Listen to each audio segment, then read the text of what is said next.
Okay, you need to get on this side over here, folks, so you can see this. If you look across the way, yeah, you're gonna see that old fire station, right? It says engine company number 1, and everybody always asks, is Temecula's first fire department? And I have to tell them no. The gentleman that owned the house in the 1970s was a hobbyist that owned a fire engine, so he built that to store his fire engine in. So that's actually a man cave, a really cool man cave. Cool. The building next to it, behind the tree, you can kind of see the faint light in the doorway over there. Yeah. Okay, that is the Hugh McConville home.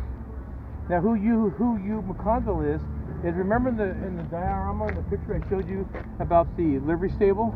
He was the one that owned the livery stable. So that house was built in the early 1900s, and what you're looking at is, and by the way, Pujol Street over there was the first residential street in Temecula. It had all the nice homes on it. And when the railroad people came in and they set down the tracks and stuff, they bought all the houses around there. And so Pujol Street was actually kind of like our Beverly Hills of Temecula Valley. And the tracks were originally on that street or near that? No, yeah, I'll tell you when we get on the bridge where the tracks are at. Yeah. So that's the Hugh McConville home. And what you're looking at though is that's the oldest continuously lived in residence in Temecula right there. And just to prove it to you, if you come over on this side, you can see this picture here. There's Temecula, and see that little white house in the corner on the bottom? That's the one I'm pointing across the street to you.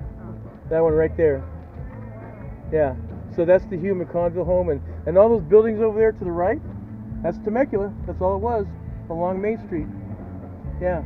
So that's what you're looking at right there. This picture's about 1909, just to let you know. Now, why am I pointing out that house?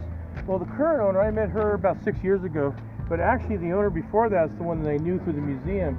And when he bought the house, it was around 2000, he told us at the museum that when he bought the house, there were weird things going on in the house.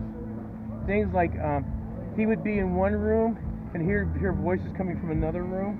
When he was asleep at night, he heard things moving around inside his room. At one time he said he saw the doorknob on the door in front of him turn, like somebody was turning it from the other side. Now, according to a newspaper article, he actually even said some of these things in the newspaper article. He said that there was a local, that she was here for a long time. She said at one time there was a fighter that had died in that house. His name was John Dillon. The only problem is when he passed away, he was dead for about a week before anybody found him. Okay, so I don't know if any of this is true. I can't find a John Dillon at all in any of the records, any newspaper articles. You just have to go by his word, and he doesn't own the house anymore. He doesn't live around here, but I don't have any reason not to believe his word. Okay, because he was a very sober, straight guy, so he wasn't prone to telling stories and things like that. So that's the Hugh McConville home. If you go down that street during the day and you look behind it, there is a windmill. And the windmill, every property had a windmill in Temecula because it was used for the pump to pump the water out of the ground. And there's an old barn behind it still standing. It was probably built in the late 1880s. And it's probably as old as a livery stable would be if it's still standing today. So that's the Hugh McConville house right across the street. It's got the little white picket fence in front of it. Early 1900s. You know, I've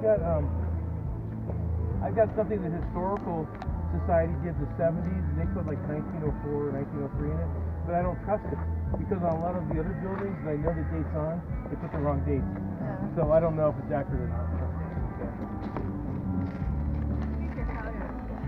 Okay.